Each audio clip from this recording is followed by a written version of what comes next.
Guys, welcome back to another video. അപ്പോൾ ഇന്ന് വണ്ടി എടുത്തിട്ട് 2 മാസം കഴിയുകയാണ്. അപ്പോൾ ഞാൻ ഈ വീഡിയോയുടെ ലാസ്റ്റ് വണ്ടിക്ക് ഇപ്പോൾ എത്ര മൈലേജാണ് കിട്ടുന്നതെന്നുള്ള കാര്യങ്ങളൊക്കെ കാണിക്കാം. അപ്പോൾ നമ്മൾ ലുലു മോളിൻ്റെ ഫ്രണ്ടിൽ കൂടെ പോയിക്കൊണ്ടിരിക്കുകയാണ്. നമ്മൾ ട്രിവാൻഡ്രത്തിലെ ഏറ്റവും വലിയ മോളാണ് ലുലു മോൾ. രാത്രി ഈ മോൾ കാണാൻ ഭയങ്കര രസമാണ്. ഈ റോഡിൽ കൂടെ പോകുമ്പോൾ തന്നെ നമ്മൾ വേറെ ഏതൊരു രാജ്യത്തൂടെ പോകണമെന്ന് തോന്നും. അത്ര നൈസാണ് ലുലു മോളിലെ ഈ റോഡെന്ന് പറയുന്നത്. ഓക്കെ, അപ്പോൾ നമുക്ക് വണ്ടിയിലോട്ട് പോകാം. ഇപ്പോൾ വണ്ടി 1000 കിലോമീറ്റർ ഓടിക്കഴിഞ്ഞു. 2 മാസമായിട്ട് ഞാൻ വണ്ടി യൂസ് ചെയ്യുന്നുണ്ട്. അപ്പോൾ ഈ വണ്ടി എടുത്തപ്പോൾ പലരും പറഞ്ഞത് ഇതിൻ്റെ ഒരു മൈലേജ് 8, 10, 11 ഒക്കെ പ്രതീക്ഷിച്ചാൽ മതി, അതിൻ്റെ മുകളിൽ പോകില്ലെന്നാണ് പറഞ്ഞത്. അങ്ങനെ പറഞ്ഞവർക്ക് ഞാൻ ഇപ്പോൾ ഇതിൻ്റെ മൈലേജ് എത്ര കിട്ടുന്നുണ്ടെന്ന് ലാസ്റ്റ് കാണിച്ചു തരാം. ഓക്കെ, പിന്നെ വണ്ടിയെക്കുറിച്ച് എനിക്ക് റൈഡ് ക്വാളിറ്റി ആണെങ്കിലും ഇപ്പോൾ വണ്ടി 1 മാസം യൂസ് ചെയ്തതിൻ്റെ 2 മാസം യൂസ് ചെയ്തതിൻ്റെ എക്സ്പീരിയൻസ് എങ്ങനെയാണെന്ന് പറയുകയാണെങ്കിൽ ഇപ്പോൾ കറക്റ്റ് 2 മാസമായി 1000 കിലോമീറ്റർ അധികം ഓടിക്കഴിഞ്ഞു. എനിക്ക് പറയാനുള്ളതെന്ന് വെച്ച് കഴിഞ്ഞാൽ ഈ ഒരു സെഗ്മെൻറ്റിൽ ഇത്രയും കിടിലം ഫീച്ചേഴ്സും ഇത്രയും റൈഡ് ക്വാളിറ്റിയും ഇത്രയും കംഫർട്ടും ഒക്കെ തരുന്ന ഒരു വണ്ടി ഉണ്ടോയെന്ന് എനിക്ക് തോന്നുന്നില്ല. സസ്പെൻഷൻ എന്നൊക്കെ പറഞ്ഞു കഴിഞ്ഞാൽ അടിപൊളിയാണ്. വണ്ടി കുലുങ്ങത്തൊന്നും ഇല്ല, നല്ല രസമാണ്. റോഡിൽ കൂടി ഇങ്ങനെ പോകുന്നതാണ്.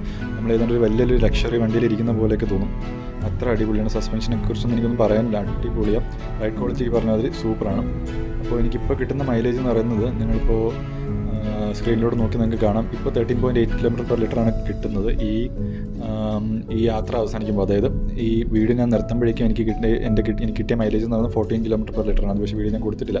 അടുത്ത വീഡിയോ ഞാൻ അത് കാണിക്കാം. ഇപ്പോൾ ഫസ്റ്റ് സർവീസ് പോലും ഇത് കഴിഞ്ഞിട്ടില്ല. അത് നിങ്ങൾ ആലോചിക്കണം. 1000 കിലോമീറ്റർ ആയെങ്കിലും ഫസ്റ്റ് സർവീസ് പോലും കഴിഞ്ഞിട്ടില്ല. ഫസ്റ്റ് സർവീസ് കഴിയുമ്പോൾ എന്തായാലും മൈലേജ് ഇതിനേക്കാളും ബെറ്റർ ആവുമെന്ന് എനിക്കറിയാം.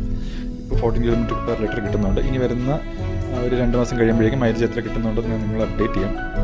സോ മൈലേജിൻ്റെ കാര്യത്തിൽ നിങ്ങൾ അറിയാവേണ്ട കാര്യമില്ല.